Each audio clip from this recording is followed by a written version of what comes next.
Yay! So it is and happy December. Yes. Today you all have two guest speakers from the dietetics program, Victoria and Haley.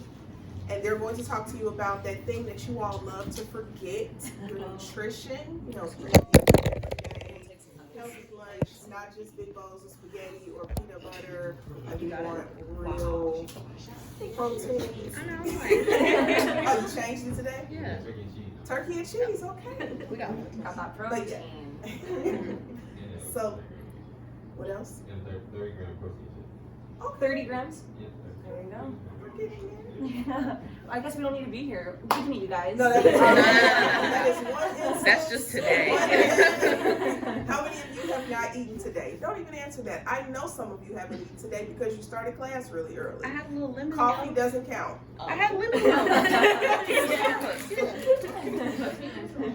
You're right. So, they're going to talk to you about healthy nutrition. You know, things that will help sustain you through this program, and, you know, kind of giving you also tools that, you know, may even help you, you know, smart foods. Mm-hmm. I am going to give the floor to them. If you all need me, I will be in and out. I have something going on downstairs, so just. Okay, so like was already stated, I'm Haley and this is Victoria, yes, and we are master's students in the nutrition and dietetics program here at SIU. And as we understand it, you're preparing to take the NCAT. That good kudos to you. That sounds terrifying, but you're gonna be amazing. I can feel it. Well, one of the ways that you can be even more amazing is if you allow yourself to take care of yourself while you are going through this process. So in order to visualize that, I created a little slideshow of a cup named Jeremy. I named him Jeremy. He's also preparing to take the NCAT just like you. But Jeremy has some issues because We do too. this is a hole that formed in Jeremy's side when he decided to skip breakfast.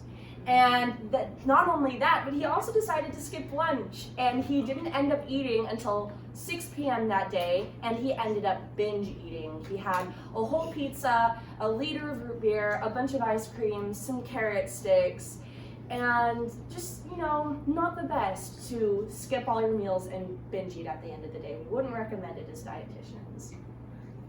This hole is from when Jeremy decided, I know that the official recommendation is 7 to 9 hours of sleep a night, but I'm just built different. I don't need that much sleep. I see you. I can definitely get by with just 2 to 3 hours a night, no problem. And this next hole is from when Jeremy started having doubts about himself as a future medical school student, and he started to say, why am I even doing this? Like, I'm not capable of this. Other people are smarter, other people are better, I can't do this. And he started having self-deprecating thoughts and a lack of self-love, forming another hole in his side, leading to a leaky cup.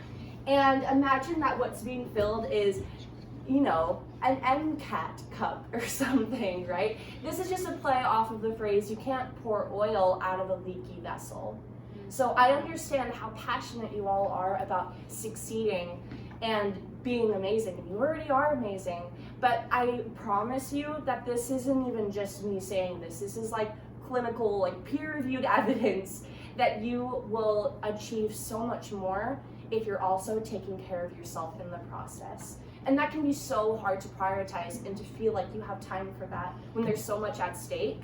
But we're gonna try to help you change that mindset. And the cornerstone of that all is nutrition. And we thoroughly both believe and know that you can live a higher quality of life and you can become better as a student if you really do take a look at your nutrition. So we're going to talk to you today about the importance of a balanced diet and how you can eat a balanced diet going through medical school and into your career as doctors as well. So our presentation agenda is our welcome message. We're going to talk about what a dietitian is and how you'll work with them as part of the interdisciplinary team, what a balanced diet is, and tips to fit good foods in your diet that don't take a lot of prep time. So a dietitian is a nutrition professional that has right now at least a bachelor's degree in nutrition. At the beginning of the year, the minimum is going to be a master's degree before we can take our do our internship and take our national exam. So dietitians are the only nutrition professionals that are qualified to provide medical nutrition therapy. So if you ever hear like the term nutritionist, that's not really the same thing. The term nutritionist isn't regulated. Yeah, dietitians can practice medical nutrition therapy. Many RDs also specialize in different areas of medicine, in different areas of nutrition, such as eating disorders, renal, and diabetes as well. So, like Victoria said, we are working on becoming registered dietitian nutritionists, also known as RDN. And please trust us when it comes to nutritional information. We love it. We love learning about nutrition. We definitely love eating. And that's, if we didn't, then we would not have pursued this path. It has taken a hot minute to get here. We still have a little bit to go. The internship Victoria pointed out is an unpaid internship for 6 or 7 months. But we're here for it, and we're so excited to be here. So when you become doctors, you may be tempted to be like, why refer my patients to dietitians for nutrition advice when I can tell them about an article I read on Reddit? Don't do that. No. We're here for you. We want to help you. I'm sure you've heard the term before, interdisciplinary team. That's what healthcare is all about. You got your physical therapist, you got your occupational therapist, your speech pathologist, your doctor, your PA, and your dietitian, and your nurse, and so much more. Like, we're here to work together. So keep that in mind as you move forward. I worked in a hospital for 2 years, and I definitely saw instances of people not staying in their lane, if you know what I mean. So we want to, like, when patients are like, yeah, like my kidney exploded and blah, blah, blah, blah, blah, we'll be like, oh, there's the doctor. That's not in our lane. That will push them to you, right? But if they're like, oh, I'm so worried about my calcium intake, you could be like, say less. To the dietitians you go. So please trust us. We're here for you, and we know that you're here for us too. So have you ever heard the term all foods fit? And if so, what does this phrase mean to you?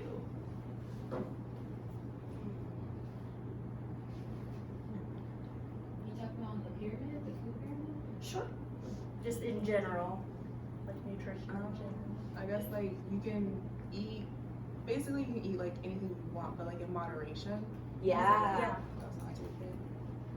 Yeah. Amazing. It's like did we leak the presentation? You knew what happened here? No, Chelsea's Yeah. just smart. Yeah, exactly. So moderation is a big component, as is balance and variety. So I want to tell you a little story about All Foods Fit, and it's going to kind of leak into these concepts as well.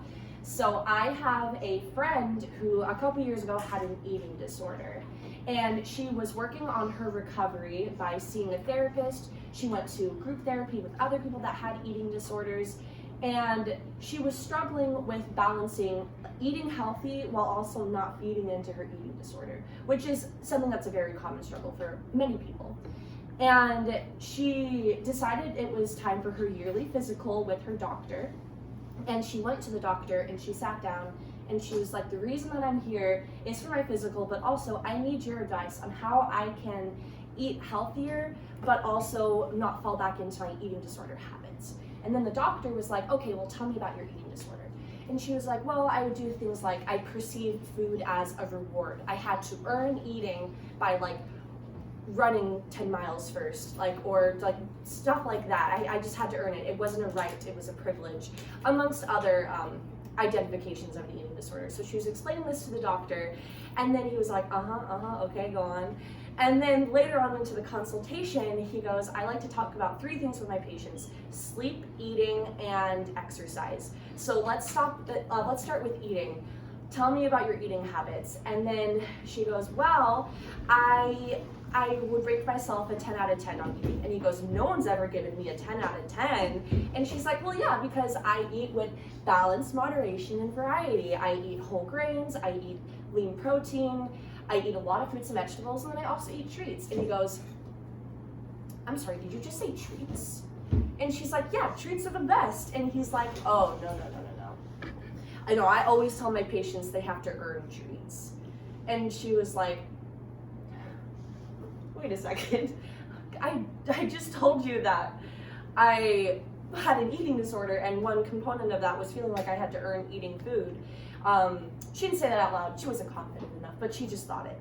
And so that was kind of weird. And then they got into the portion of the consultation regarding exercise.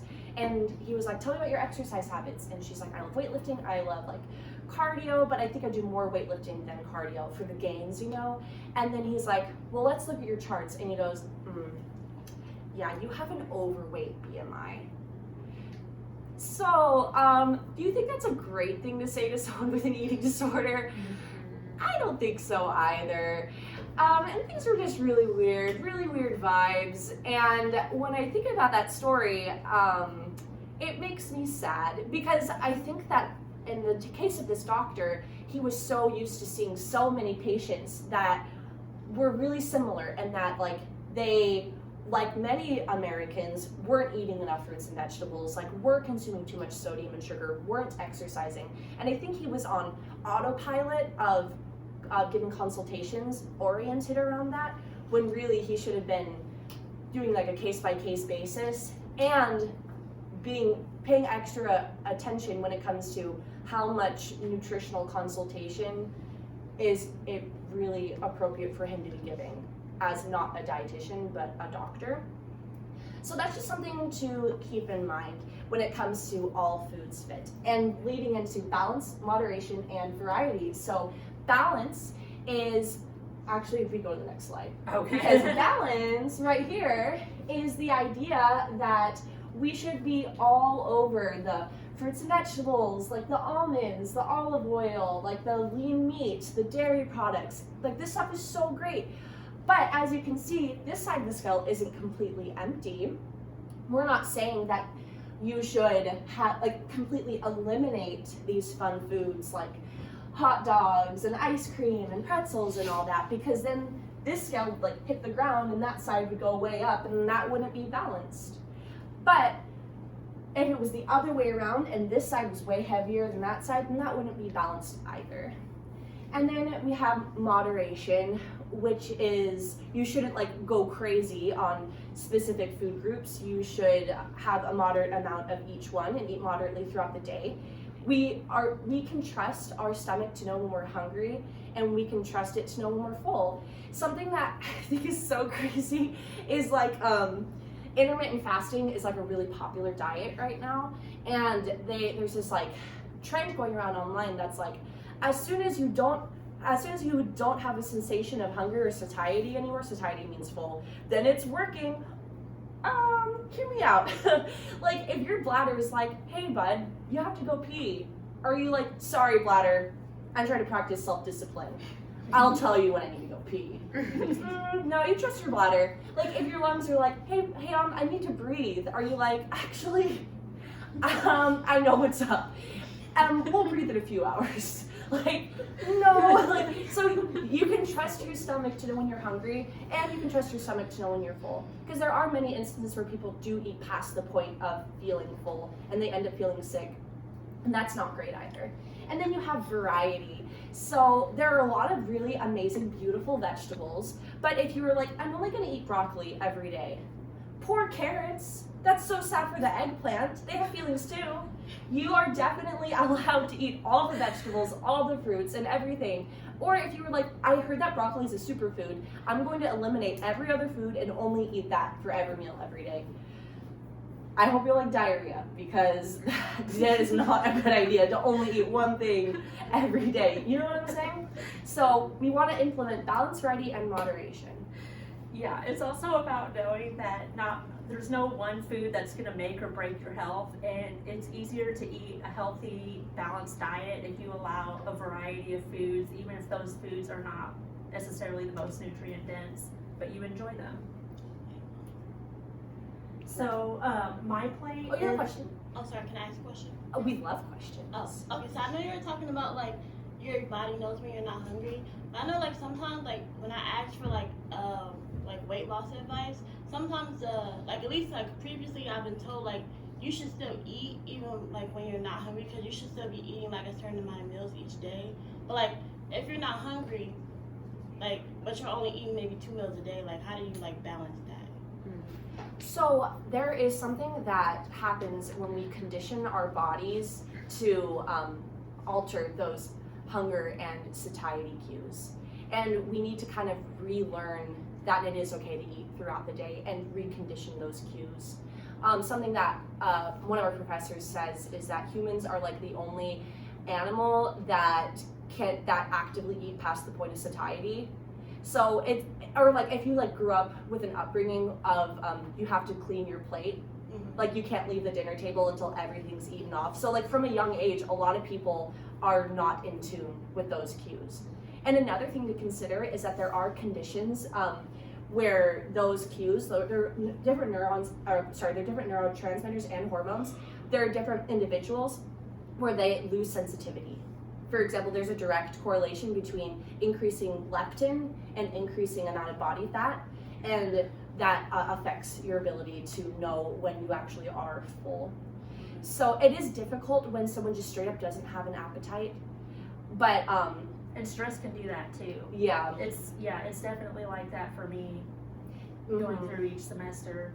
So yeah, sometimes like I have to kind of not make myself eat, but like I'll get like different feelings of hunger, like shakiness or lightheadedness. Sometimes you might not necessarily feel hungry like you normally would, but Yeah, that's a really good point. There are other indicators of hunger beyond just like the stomach growling. Like maybe like you get hangry. Like I had a friend who would definitely get hangry, and it is definitely difficult to encourage yourself to eat when you don't have an appetite.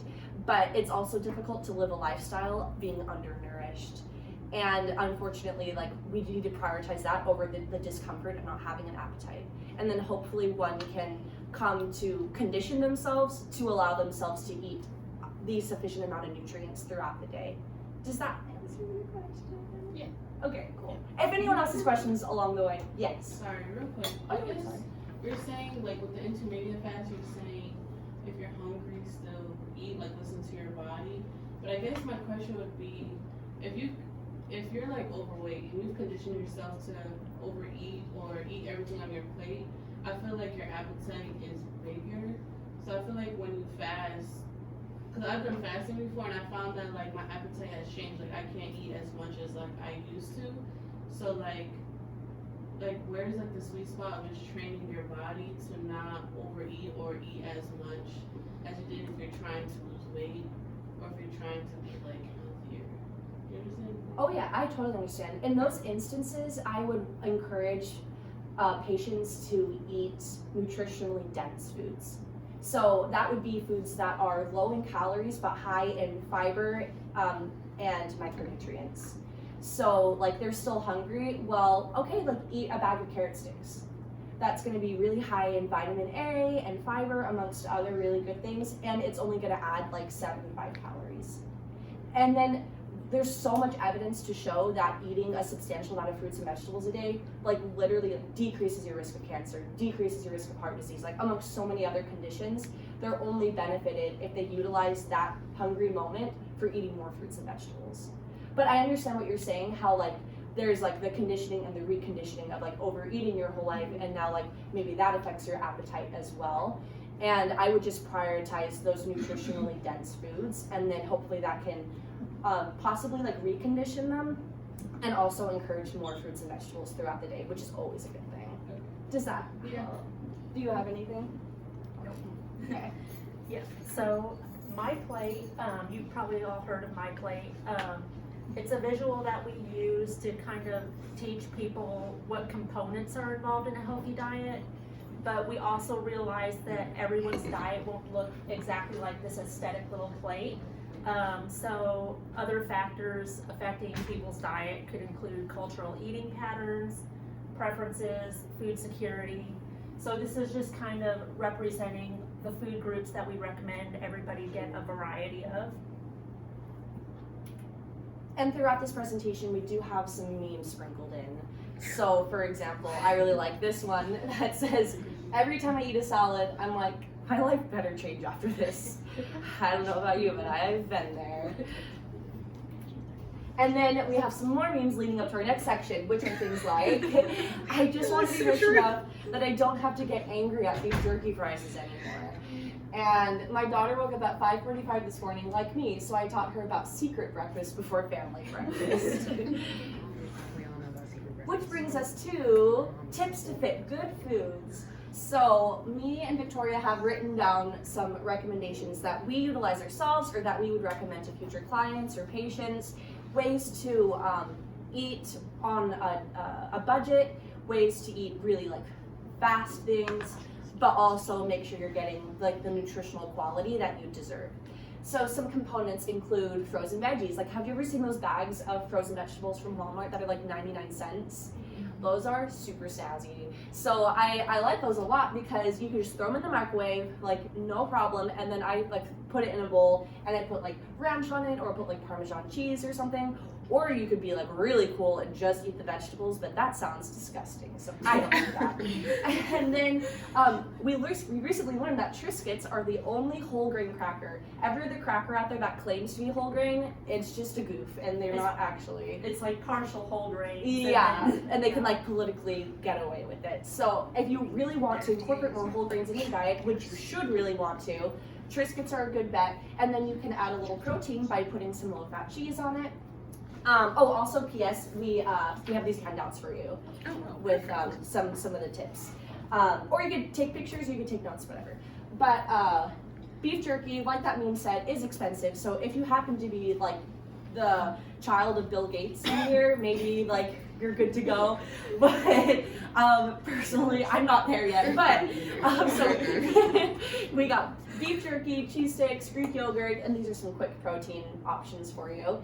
And it's really good to always have fruits and vegetables on hand that are just really easy to grab and snack on. Like personally, I like always have a pile of apples in my apartment or like some carrot sticks or whatever. So as soon as I'm hungry, I have that to grab.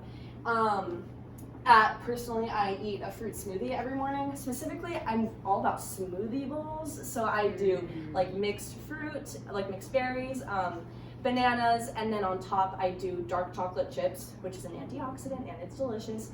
I do granola, I do chopped up fresh strawberries, and sometimes I'll put like almonds in as well. It's delightful, but if you don't want to like go that crazy, just like a straight up smoothie with protein powder is terrific for protein and fruit intake. And you could just sip it while you're studying. And we already mentioned, please don't skip breakfast. Are you familiar with glycogen? Intimately. Yeah. Yeah, that's what's up. So you already know that while you're sleeping, your glycogen storages are getting depleted. And if you skip all these meals, your body's not going to have the sugar that it needs to work off of throughout the day. So it's going to rely on first eliminating lean protein and converting the protein into carbohydrates for energy.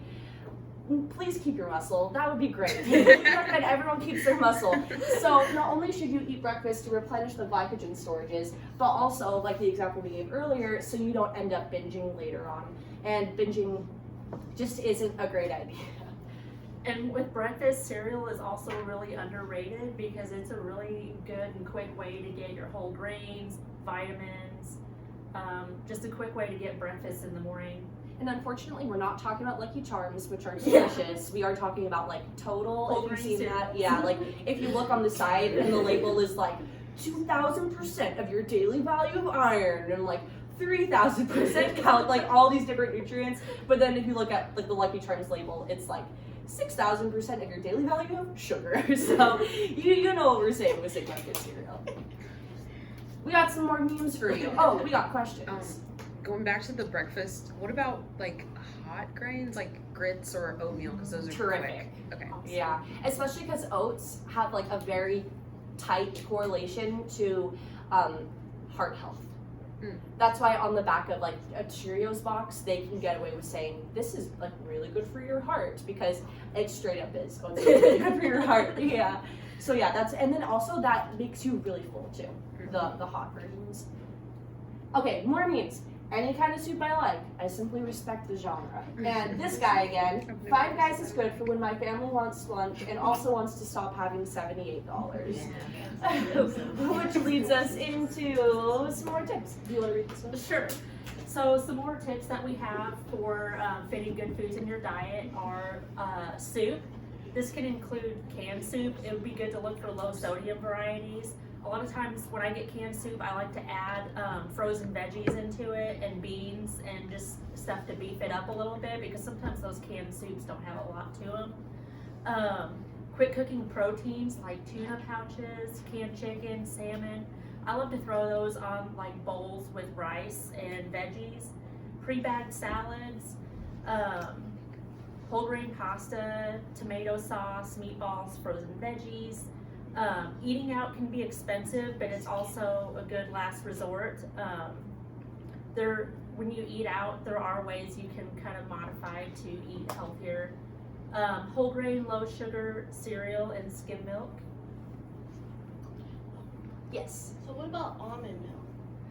Oh, Or like a love talking non-dairy about almond milk. I love talking about almond milk because it's a big point of contention in my family. Because a little bit of my background, I got into dietetics because I used to be like one of those high schoolers that was like, I want to look like a 14-year-old boy, even though I'm a 17-year-old woman. I wanted to be as thin as possible. I wasn't about those curves. So I would always do these crazy crash diets. So I read online that almond milk is way lower in calories than milk. So I was like, perfect. Now I'll look like a Victoria's Secret model. And then I told my whole family, I'm like, if you guys keep drinking milk, you're gonna die. I'm like, no more milk. And then they were like, whoa, okay. And then I started my education and I learned that milk is so good. It is so replete with vitamins and minerals, super high in protein, and if you opt for skim milk, there's no saturated fat. It's so powerful that as dietitians, when we have patients in the hospital that are having a difficult time intaking food, we'll sneak powdered milk and a lot of the things that they consume just to up their nutrients and their calories. So there definitely are instances where they do purposefully put in different nutrients in almond milk, but skim milk is much more of a powerhouse. Also, get a load of this. Lean in real close. This is crazy when I found out. Guess how many almonds are in a carton of almond milk? 5? I'm gonna say 300. 300? 1? It's about 3.5 per carton. What? Wow. It's mostly water and sugar. That's what I'm saying. Yeah. I knew it. What about the unsweetened one? Unsweetened? Well, that's okay. Just keep in mind that skim milk is still more powerful. Yeah. So would you recommend oat milk or almond milk? Because personally, I can't drink milk. It makes me really sick. For sure. I totally understand that. And there are a lot of people in that boat that have lactose intolerance. Or is it lactose they have an issue with, or is it other It's components? lactose. Okay, so they have lactose-free milk Right. that is offered. And we're actually going to have a slide on reading nutritional labels. So your best bet is to look at the label and see how substantial it is in different vitamins and minerals that you need. It is a requirement according to the USDA that you are getting enough dairy because you need vitamin D and you need calcium. But if you can't have milk, you're going to have to make some substitutions. You're going to have to take a supplement that has vitamin D and calcium. Make sure it's the correct supplement for your gender, age range, and pregnancy status. Because those are all factors. actually. And like you have to just like see what you could substitute. So like fun fact, sardines are high in calcium, but I don't know if you're gonna be casually eating sardines. So like oat milk has some good qualities, but it's not gonna be the same degree as regular milk. But I would not recommend forcing you to drink that if it's having some negative ramifications. So you're just gonna have to closely examine what you can substitute in your diet to get that calcium and vitamin D, because I'm sure you guys already know, prime mineral storing years in your skeleton are like teenage years to 30. Yeah. And then it's just a bunch of osteoclast activity like for the rest of your life. So you want to make sure you're getting what you need.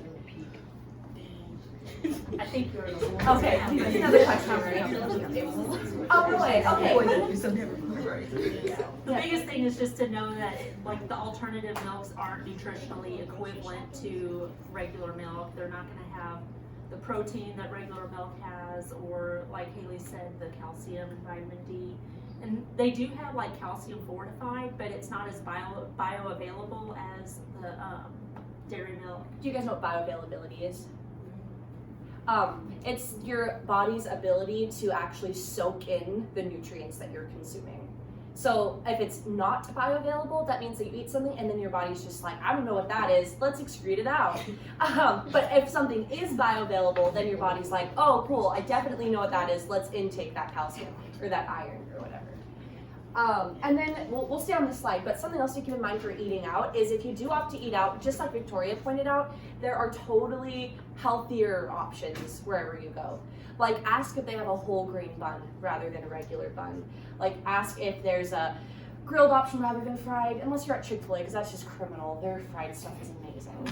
But like, you know what I'm saying? Like so just try to be really active in where you're going. Like try to see if they have like a side salad option, that kind of thing.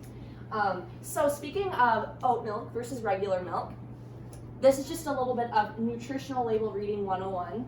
I know that you've all seen labels before, but like the vast majority of Americans don't really super understand what they mean. Good thing Victoria's an expert. What do you want me to do? We didn't talk about this. Go ahead, I'll do the next. Okay, I got you. So this here is a nutritional label, and we got some stuff going on here.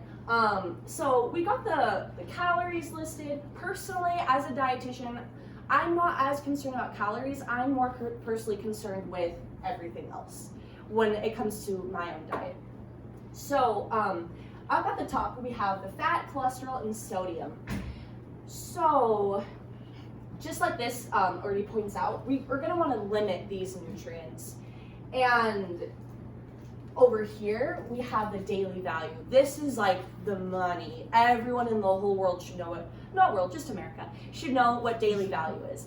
So this is according to a 2,000 calorie per day diet. Unfortunately, everyone is different. Have you ever heard of LeBron James? Yeah. He's kind of like indie. I don't know if he's not that famous, so.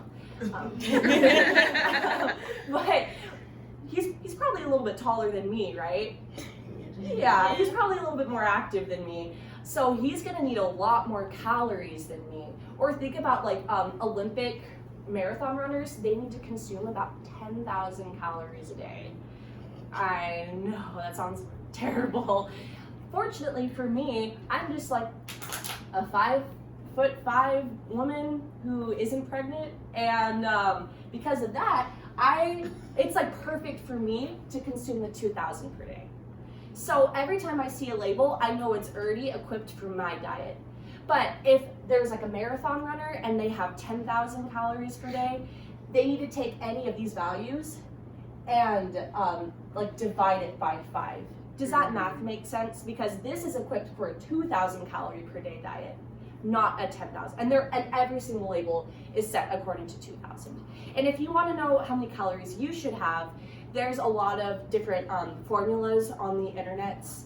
I recommend the Mifflin St. Jean, and you just put in your activity level, your height, your weight, and it'll tell you approximately how many calories you should aim for a day. So for me, I know that for all of these numbers, I should aim for 100% for each category. So for this sample mac and cheese, it's about 18%, so I'll run it to about 20% of my total fat per day. That means that I can only have, between everything else I eat the rest of the day, 80% more of my fat is gonna come from everything else. If I start going crazy and like eating a bunch of stuff with like different components of fat, specifically we're more concerned about saturated fat, monounsaturated and polyunsaturated, that's the good stuff. But if I'm going crazy on the saturated fat, that's not super great for me or for anyone.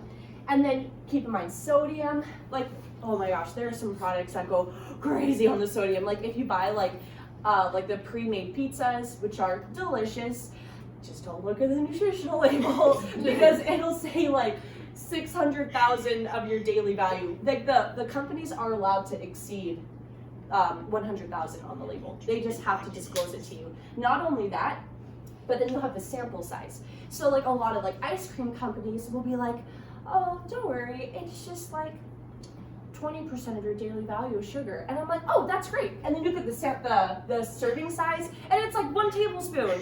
I'm like, oh, no, I know I'm just gonna eat 1 tablespoon of ice cream. I'm not a monster. Like, no. So you have to keep that in mind. You have to keep these in mind. And then we get to the good stuff. So if you see something and it's high in fiber, in grams, and in daily value, now we're talking. Because every person should have between 20 to 30 grams of fiber a day. My nutrient metabolism professor once said, if you could change one thing about your diet, just one, it would be to add more fiber. Like everyone needs more fiber. And then we got the protein for like the bodybuilders out there. I know they're like pretty cognizant of that. And then you got some micronutrients. So like, hey, this is pretty good because it's high in calcium. Like that's great. But I'll also keep in mind that it's high in sodium too. So it's just about that balance. So circling back to oat milk versus almond milk versus skim milk, if you really want to know if it's substantial for your body, Google a label like this for oat milk, or just like while you're at Walmart, like look at it and compare it to a label for skim milk, and then you can decide for yourself if like which one's more worth it to you. So that is your nutrition label 101. And now on to exercise. So it can be hard to get good exercise when you're so busy with school. Studying when on the treadmill or bike is always good. Study while resting between sets. Dedicate 30 minutes to uninterrupted exercise and fuel for your workouts. Get the protein, that calcium and vitamin D, iron. Yeah, this is something that I definitely do because I'm really passionate about weightlifting, but I'm also really passionate about not getting Fs. So I found a way to combine the two. So like I'll like be at the rec center and I'll do like my 30 or 20 like bicep curls, and then I'll rest for 2 minutes, and during that 2 minutes I'll like memorize a concept, and then I'll like repeat it back to myself while I'm, you know what I'm saying? Like you could do both. But if that's not your style, just like decide that you don't want another hole in your cup. You're worth it. You don't need those holes. And it's okay to have like 30 minutes of uninterrupted exercise. Because I know that y'all know that exercise is so good for your body, for your brain, for your mental health. It's the good stuff. And it can be really hard to feel like it matters at this point in your life. And another thing is getting enough sleep, which I know is easier said than done because a lack of adequate sleep can affect your eating habits by altering the production of leptin and ghrelin, which are our appetite hormones. This can lead to overeating and excessive snacking. So like in your future career as doctors as well, you'll probably be working like in residency, working night shifts and long call shifts. Sometimes this is unavoidable, but knowing how that affects your hunger in your body can help you plan and prepare for those times.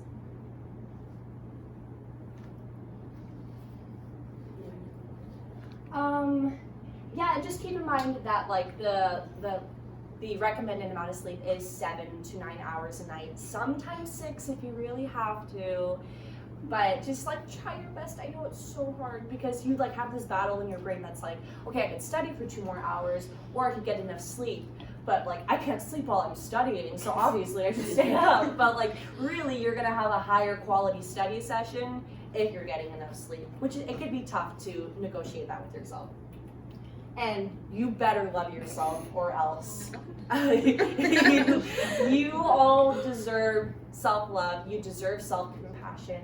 There is a study that was published in like 2014, and they talked about how you are more likely to like achieve your goals and have success when motivated by self-love rather than self-hate and deprecation.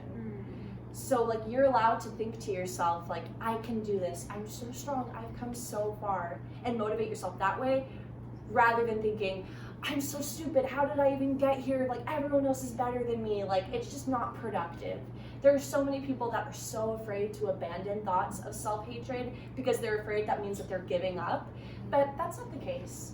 You will reach a point where you realize that you love yourself so much that you deserve to succeed and you deserve good things, rather than you hate yourself so much that you should tear yourself down.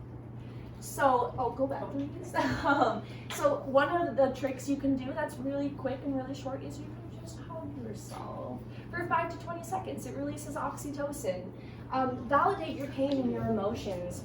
You don't have to think, oh, like, why am I even mad about this? Why am I feeling bad? Like, other people have it worse. There's no such thing as a suffering contest. Yeah, like, other people have struggles, but so do you. There's this quote from Viktor Frankl. He's a Holocaust survivor. Yeah, you already know. And he said that suffering is like gas that fills a chamber. No matter how big or small the chamber is, no matter how much or how little gas there is, it has the capacity to fill every corner.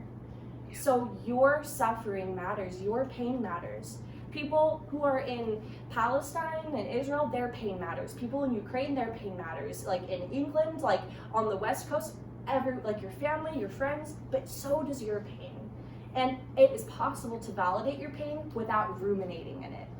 You're like allowed to say, this is really hard, and I'm gonna keep moving forward anyway.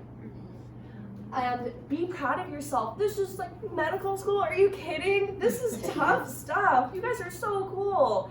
And like, another recommendation is to utilize sensory grounding. I don't know if you've heard of that, but if you're getting really stressed and overwhelmed, just take a step back and find 5 things around the room and say their color.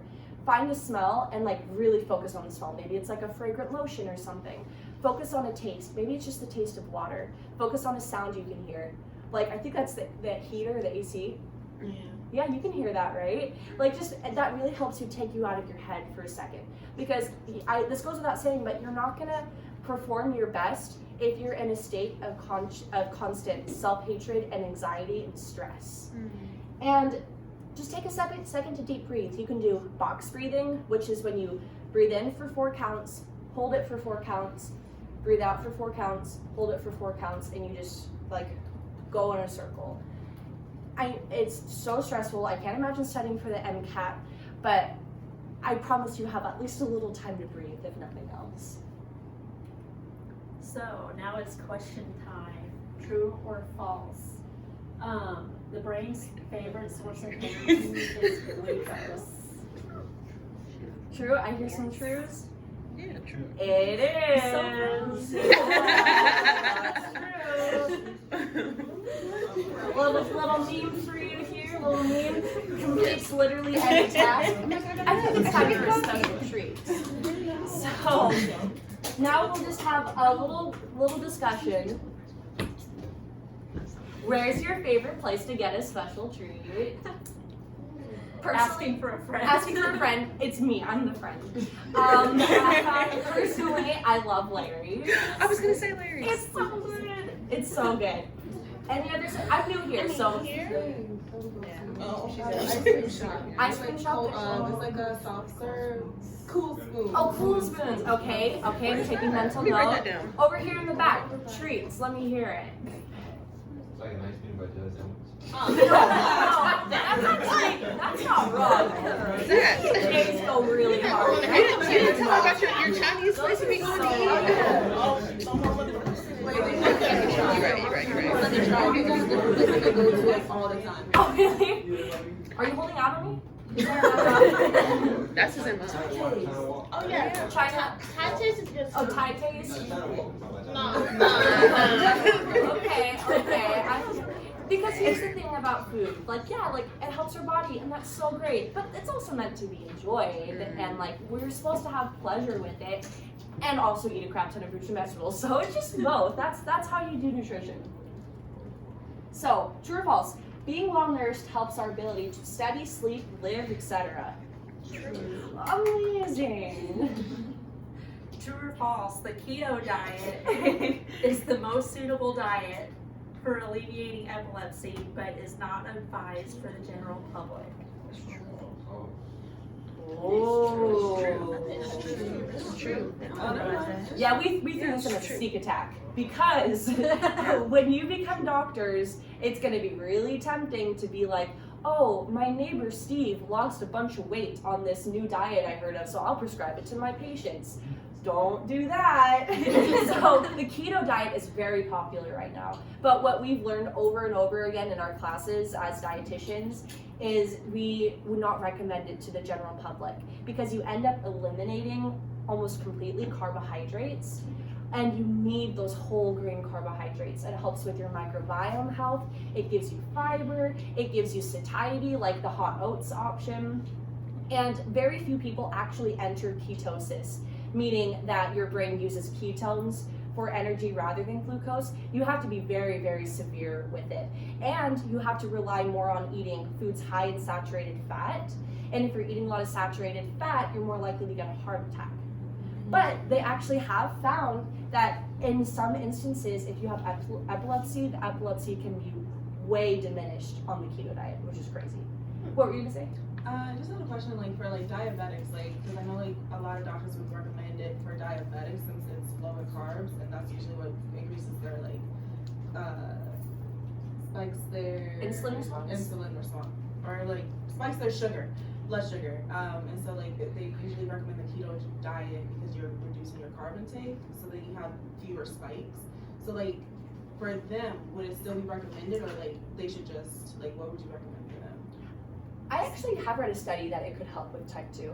Yeah, typically like our medical nutrition therapy, like what dietitians recommend for them is not to like eliminate carbs or even eat really low carb, but eating an amount that's like sustainable for them but still helps them regulate their blood sugar, because even like lowering the carb intake too low can be really unsustainable and cause them to kind of overeat later. Like relapse and Yeah. eat a bunch of treats So and stuff. yeah, it's just kind of this diet cycling thing that can happen. So typically we don't recommend that. Also with the high saturated fat intake, diabetes, it's like it increases the risk by 2 times for like cardiovascular disease. Yeah, So- if you just have diabetes in general. So if on top of that you're doing keto and eating a bunch of saturated fat, now we could have even worse health consequences.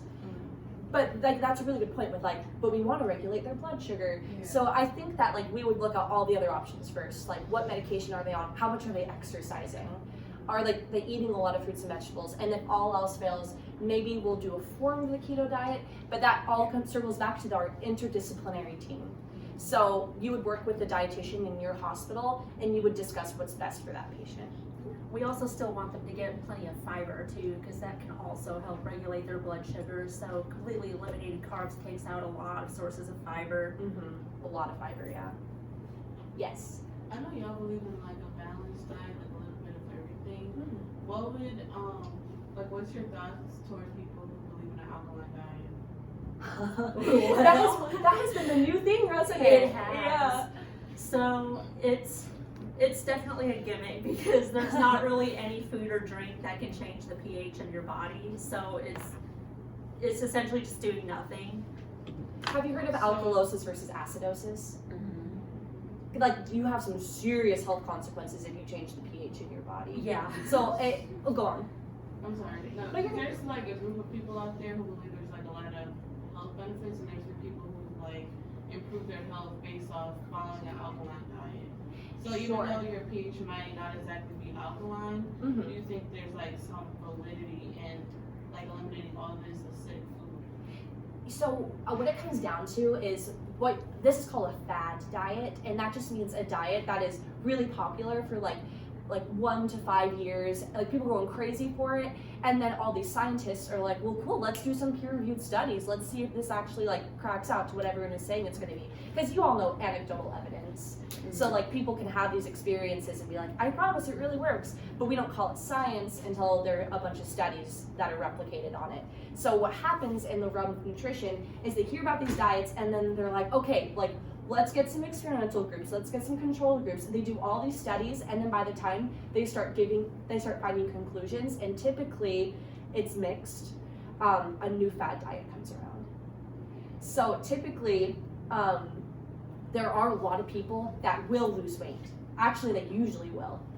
But 95% of diets result in people gaining the weight they lost, if not more, within 1 to 5 years, 95% of the time. So what would you say to people who feel mental health improved? Because they're not essentially fasting, they're just supplementing their diet with just fruits and vegetables and just water. So like, you're just saying that the benefits that they see aren't due to the diet, it's just like a fad, like it's just a coincidence. If I remember right, I think it also cuts out a lot of protein sources, but I don't remember for sure. And I haven't studied that specific diet exclusively, but what I will say is your best bet at achieving wellness is to cater to your mental health, like to exercise, to eat a lot of fruits and vegetables. Like if that is the cornerstone of that diet, is just eating a lot of fruits and vegetables, that sounds good to me. But I haven't like studied all of the logistics of that diet. But the reason that we suggest balance is no human really wants to hear you can't do this, this is allowed, this is like it just doesn't really pan out super well. So as dietitians, we try to go the opposite direction, which is fruits and vegetables are so good for you, they're so good for you, like please add them. Like we like gas all these different food groups up, and then we don't say, and now eliminate like cupcakes, because what do humans want to do? They want exactly what they can't have. So that's why we preach balance, so people aren't more likely to binge eat later.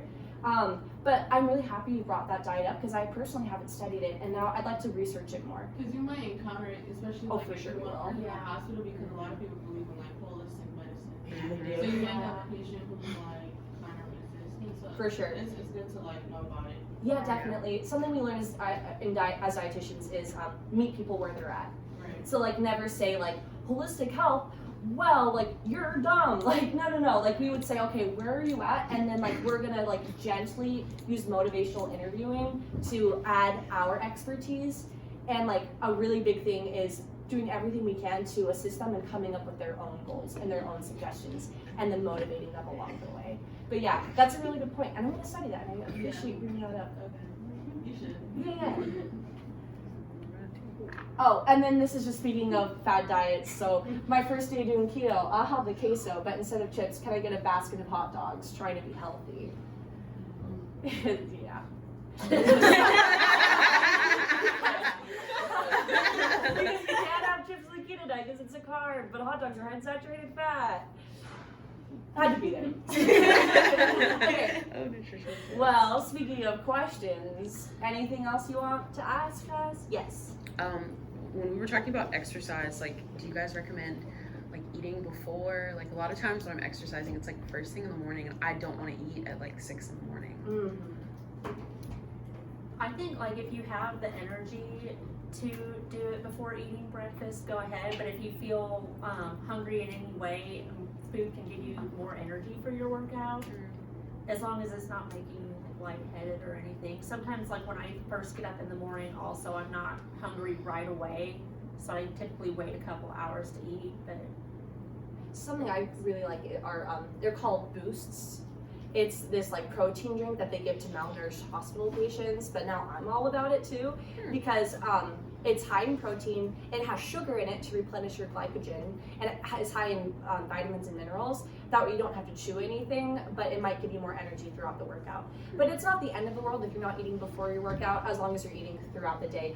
Because a really beautiful myth that we hear all the time is you have to eat your protein within like 2 hours after your workout, or else like your workout was worthless. No. Just eat protein throughout the day, because The window of muscle synthesis utilizing protein after you work out is 24 hours. So just eat protein throughout the day. I was gonna ask, like, what is your guys' recommendations on, like, timing, like, when you eat? Like, so, like, say, like, for us, like, we have class early in the morning, and, like, sometimes we don't get out of class till, like, 4. Ooh. So, like, if we getting up at 8, like, and we still got, like, how do you regulate, like, when you should eat? Like, if you're supposed to eat, like, 3 meals a day, like, how do you fit that in to, like, a work day schedule? Do you have like time in between your classes for lunch? Just Like, depends is there on a the day. gap? Maybe about half the days. Yeah. Yeah, I would refer back to that list we put up of like quick snacks, like bring a bag of Triscuits, bring a bag of carrot sticks, like, because you don't necessarily, the 3 meals a day is like, you know, like the standard that was set, but that's not necessarily true for everyone, because you could also break it up into like 6 small meals a day to kind of bigger meals a day. As long as you're getting the calories that you need, like enough iron, enough calcium, enough fiber, enough fat, then no matter how you break it up throughout the day, that's what we care about. But I want to validate you in that it is so hard to be a student and get enough to eat. Super, super hard. And so you just kind of have to decide, like, is it important enough to you to work for it? And can I just ask a follow-up question? Like, is it important to, like, regulate, like, say you should eat, like, every so many hours? Or, like, so, like, even if you're not hungry, but, like, you know, you haven't ate since, like, this morning, like, could you, like, how do you, I don't know. I feel like it's hard to know when you should eat, like, when you don't have time to eat, but you're also not hungry, too. I don't know.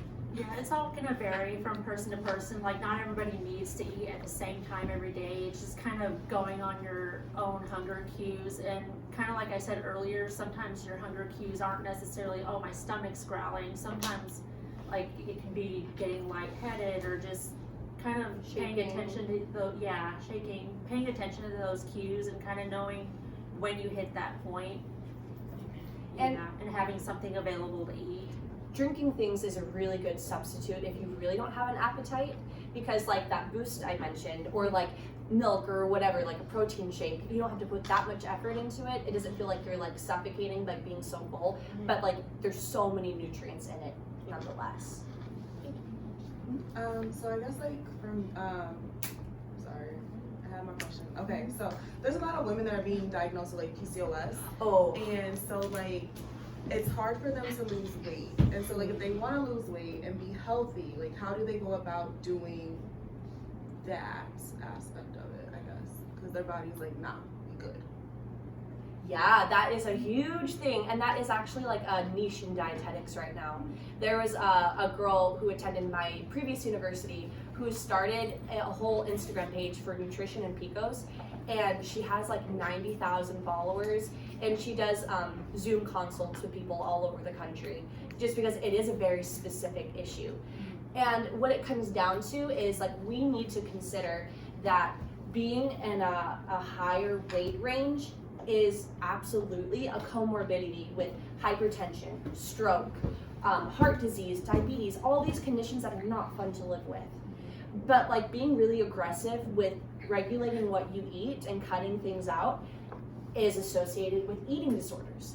And eating disorders are associated with brief feeding syndrome, sudden electrolyte imbalances, increased risks of suicide, like drug use, cancer. So like it's really, really hard navigating that middle ground, especially when you're combating a condition that you don't have control over. And that's why dietitians are so vital, so we can like work with people on a case-by-case basis. And that's why I specifically put up there, like, enough of looking at the internet for nutrition advice, because like people will go on there and be like, look how thin I am, take my diet advice, but like they don't have a degree or anything, and then they try to advise mass information to mass amounts of people that are suffering from different conditions. So when we say like being moderate, balanced, variety, that is if we are talking to the general population. Generally, everyone should have a lot of fruits and vegetables, lean meat, dairy products, like lean dairy products, whole grains, and like not too many treats and not too much salt. But then we get into the niches. Do you have PCOS? Do you have unreactive satiety and hunger cues? Do you have type 2 diabetes? Do you have an issue with your hypothalamus? Are you taking antidepressants that cause weight gain?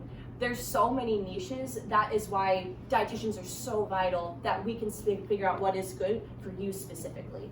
So when it comes to the PCOS niche, I personally, like, I don't have like the general PCOS answers because I haven't personally studied it a lot yet, but there are dietitians who do specialize in it. And it would be totally recommended that that specific patient see a specific dietitian rather than like Googling like weight loss for PCOS, because that's so valid.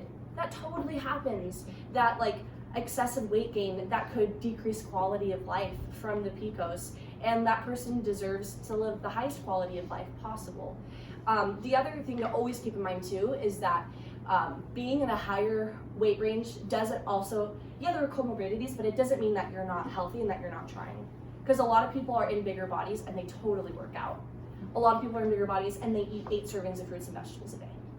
So we have to look at their lifestyle choices, we have to look at their blood work, we have to like look at so much, their family history, and then we work with that specific person to help them live the highest and healthiest quality of life possible in accordance with the interdisciplinary team. So working with you, working with a PA, working with a nurse. So yeah, when it comes to that weight gain, we would just have to get really specific, see what their lifestyle choices are, see what they currently are eating, and then maybe make some difficult dietary choices to elevate other quality or other areas of their life. That was a really long-winded answer, but does that like circle back to like what, okay. With PCOS also, a lot of times it can be, like the diet recommendations can be similar to type 2 diabetes, because a lot of times they do struggle with insulin resistance. So that also might be a dietary intervention for them. I know there's also been some research on the DASH diet for PCOS, which is the dietary approaches to stop hypertension we usually use for hypertensive patients. But that combination of foods like the protein, the whole grains, many of fruits and vegetables, and low sodium have been seen to like help people with PCOS too. Thank you. Any other question? Yes. Can you give a descriptive example of what you eat, what time you eat, by the time you wake up and go to sleep? Oh my gosh, yes, please. I love talking about this. So personally, like what I do personally and what Victoria does. So I aim to have 5 to 8 servings of fruits and vegetables every day. And I'm usually pretty consistent, like 90% of the time I achieve that. So I will, and I also love sleeping. So personally, I live alone, so I don't have to worry about noisy roommates, so I can go to bed whenever I want, which is usually friggin' 9:30 p.m. because I'm an old person. So I will go to bed at like maybe more like 10, and then I wake up at like 7:30. And because I've done that so consistently, I don't really need an alarm anymore. My body just wakes me up. So I get enough sleep, and then I have my smoothie bowl with the bananas, the berries, the protein powder, the granola, the dark chocolate. So it's high in antioxidants. It keeps me satiated, and it also has grains from the fiber. And then for lunch, I will again like try to prioritize those fruits and vegetables and whole grains and whatnot. So today for lunch, I'm going to be having a tuna salad, which is high in omega-3 fatty acids and protein, mixed with jalapeno lime-induced cashews, and chopped up celery and chopped up orange bell peppers mixed with cilantro lime dressing, and then I eat it with whole grain crackers. And then I love my treats. So then I make sure my goal is to always feel full based off of like fruits, vegetables, whole grains before I eat my treats. I don't ever want to eat treats on an empty stomach. So I'll like have the tuna stuff. By this point, I'm up to 4 servings of fruits and vegetables, and then I'll have like an apple before my dessert for my lunch. So now I'm at 5. So lately for my treat, I've been having drumsticks. You know the drumsticks with like the chocolate at the bottom, like the ice cream cone, delicious. So I'll have a drumstick, and then I'll have a snack a few hours later, fruit or vegetable. So I'll have like an orange. So now I'm at 7. And then for dinner, lately I've been having a pasta infused with Parmesan, squash, and sweet potatoes. So it has the protein, and this one's like a little bit higher in sodium, but it balances out because the rest of the day didn't have too much sodium. And So yeah, that puts you at like 7 or 8, and then I have another drumstick. Wait, that's not nutritional, but you know. Victoria. Fun fact also, we just introduced Haley to Aldi. Have you been to Aldi? Yeah. Oh my gosh, I like get in there and I'm like, you said the raspberries are how much? Like, they're amazing. They're ending world hunger. Okay. Yeah, so mine is similar to Haley. I get up, I drink coffee first. I typically wait maybe an hour or 2 to eat because I'm not hungry first thing in the morning. I like to do cereal a lot, a whole grain cereal with raisins. I like bagels with whipped cream cheese. At lunch, I typically eat around 11 or noon, just kind of whenever I start to feel hungry. I like to do a lot of rice bowls with a protein and veggies, or sometimes pasta instead of rice. Dinner time, I don't know, it just kind of varies day to day. But like my goal is to always, I never eat a meal without a fruit or vegetable every day. So even if you start there and you're only having 3 servings of fruits and vegetables a day, just say like, I will only like eat this delicious corn dog if I have some carrot sticks on the side. You know what I'm saying? That's like a way to start sneaking it in. Yes. I guess what about like, let's say like yogurt and like, I guess instead of like an apple or applesauce and stuff like that, like Good question. Okay, so fiber. I love it. I'm obsessed with fiber. I hope someday I love a man as much as I love fiber.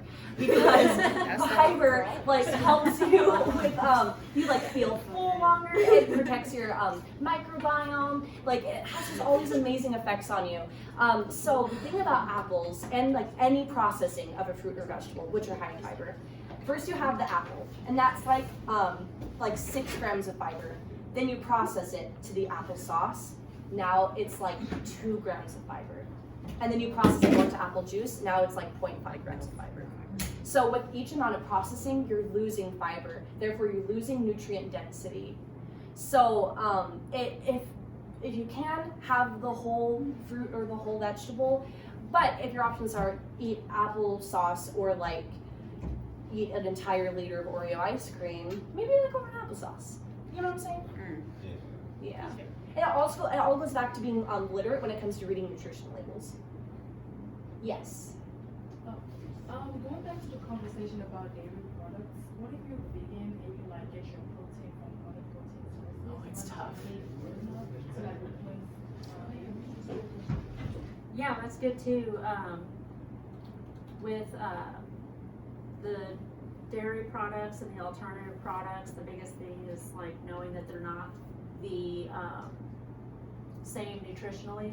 So just knowing where to substitute those, and if you're good about like getting your protein from other sources, then it's completely fine to use the vegan dairy alternatives. The only concern is with your macronutrients. Do you know the differences between macro and micronutrients? Okay, yeah. So like personally, I'm pescatarian. So I know that I'm not getting as much B12 as I used to, because the only way to get B12 is through animal sources. And I'm not getting as much iron as I used to. And I just in general wasn't getting enough vitamin D or calcium, because most Americans aren't, especially vitamin D. It's just really hard to come by nutritionally. So every day I take a vitamin D and calcium supplement specific to like my height and my weight and my age. A B12 supplement and an iron supplement. So like there are definitely good substitutions for protein for veganism, but not necessarily for micronutrients. So we would recommend that they do some supplementation. And you keep this in mind, if you are all taking vitamins and minerals, you have to take it with your meals, because that allows for the best bioavailability.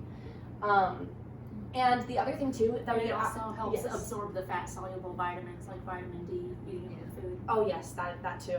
And something we get asked all the time as dietitians is, I know that you love your fruits and vegetables, Haley, and your fiber. Well, joke's on you. I'm just gonna eat nothing all day and only take supplements. Don't do that.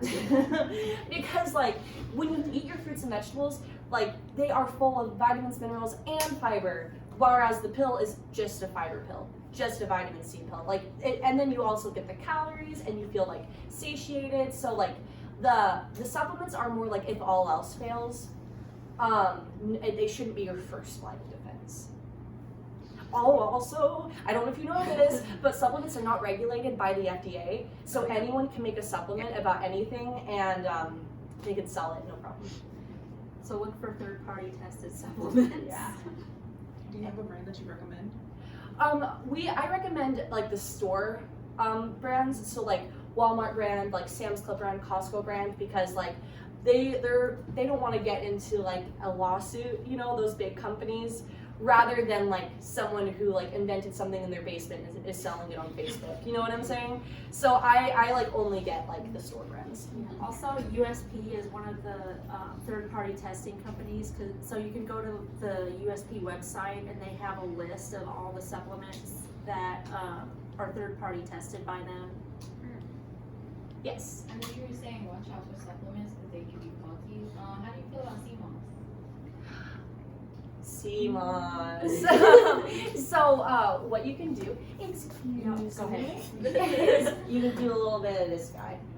This is like what we do as dietitians, is any supplement that you're considering, you should go to a reputable source.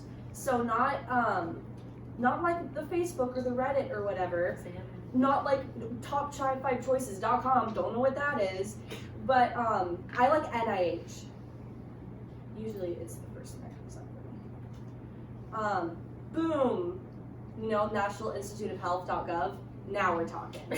So you go here, and then as soon as it looks really boring and hard to read, you know you're in the right place. Because then you have to go through and like see, okay, well, they did all these studies, look at that biochem, and then you go down and you go to the conclusions. So like personally, I'm not the CMOS expert as of yet, but this is what I would do as a dietitian, is I would go to a reputable source and then see what it says. So great food with bioactive compounds. Ooh, anti-cancer. I like that. Dude, this looks great. Oh no, unfortunately.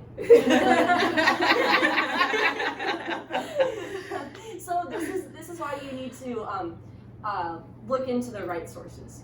But yeah, and it's not even just CMOS. There's so many things. People are like, I'm obsessed with garlic. I'm obsessed with like all these different things. But like, are you obsessed because your great aunt lost 30 pounds on it, or are you obsessed because NIH validated it? So yes. Oh, I had a question on water intake. So like, what's your guys' like recommendations on that? That's all about the urine. Yeah, like if you are peeing and it's like, oh guys, like one time, I like went on a date with this guy, and after we were in his apartment, and I go to his bathroom, and then I look in the toilet, and it looks like Mountain Dew. So if you got that, not only do you get to flush, but he's not drinking enough water. So if you look in the toilet and you got Mountain Dew colored urine, we got some problems. Okay, so you wanna verge more on the side of the almost clear. So something else that like really peeves me is when people are like, I'm on the water diet, and they have like these like garbage can sized jugs of water that they take everywhere,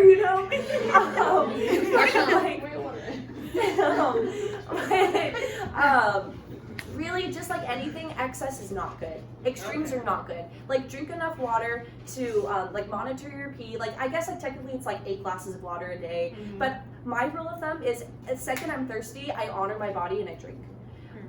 And keep in mind, as soon as you have 1 to 2% water loss in your body, it starts to affect cardiovascular function. Okay. So it's good to have enough water. And also, like, foods have water as well, especially fruits and vegetables. Mm-hmm. But just like always have that like Hydro Flask kicking it next to you. And if your pee is like really yellow, then you know that you need to be consuming more, rather than like being like, my New Year's resolution for 2024 is to drink 16 liters of water a day. Like, does that help? Okay, do you drink coffee? She does. I do. Oh, yeah. So how do you balance? Like, how much coffee do you drink? Oh gosh. Yeah, we're on the same page. That's not a recommendation, but I drink about 2 cups in the morning. Okay. Yeah, which is not bad. All right. Just keep in mind that coffee and tea are not a substitute for water because they are diuretics, mm-hmm. which cause you to pee more and you lose that hydration. So then I should be drinking more water. To compensate, I would say so. Yeah. Also with the water, a lot of people like lemon water, but and that's great if you like it. But things like lemon water and different fruits in your water, it's not going to do anything like extra. Like a lot of people think, oh, I'm going to drink lemon water for weight loss. Yeah. It's not. It's okay if it makes your water taste good. So detox water don't work? No. So this is something else that you can use as a reputable source, by the So way. going back to the supplements, examine.com is a good website to go to if you want to look up the evidence behind any kind of supplement. Usually they have a wide range of supplements on there and different diets also. It's going to show you, I'm not even sure what sea buckthorn is, but it's going to tell you whether there's any evidence behind whatever it is. Dosage information, whether there's any interactions with medications. Like another popular one is ashwagandha. Like a lot of people take this for stress and anxiety, but like if you want to kind of dive into it, you can get on there and see whether it has any benefits or not. Just keep in mind that the diet industry pulls about $70 billion a year in America. So there is so much incentive for people to lie on the internet about weight loss tips. Whether it's through supplementation or being a fitness influencer or like selling waist trainers, like there's a lot of incentive to just say whatever you want to make people feel bad about their bodies and make money. And like, we want people to be healthy, you guys want people to be healthy, but there's a right way to do it and there are a lot of wrong ways to do it. So like keep that in mind when it comes to like all the different like diet trends and like supplement trends that come up. And like now like you have the capacity to like validate it for yourself. And of course, utilize your dietitian. And any other questions? If we want to get like a dietitian or start that process, how would we get that here? Like see one for yourself. Yeah, There's one at the student health center, I believe. The cost to see her is like $10, so you can make an appointment with the student health center dietitian. And if you have insurance, like private insurance, you can call your network and they can set you up with a dietitian as well, just like in the vicinity. I would recommend that, just like how you have a yearly physical, I first of all recommend a yearly mental health checkup with a therapist. That's a personal mantra, but like I think everyone should just have like a little cute checkup with a dietitian. You know, like maybe you're not trying to lose weight, maybe you don't have PCOS, but like it's good to make sure you're staying on track, rather than like seeing, wow, this really thin 17-year-old seems to have it all together. What's her diet advice? You know, like see the people with the credentials. Just like how you want people to see you as a future doctor because you know what's up, rather than like going down the street and knocking on their neighbor's door and being like, hey, my foot fell off, what do I do? like, go to you, you know, you want them to go to you. The Dr. Oz said. Yeah, Dr. Oz, yeah, Oh, and God. Dr. Phil. Carnivore indeed. No. All right, but anything else? That's all we got. We'll pass these out. Yeah, thanks for coming to talk to us. Yeah, thanks for having us.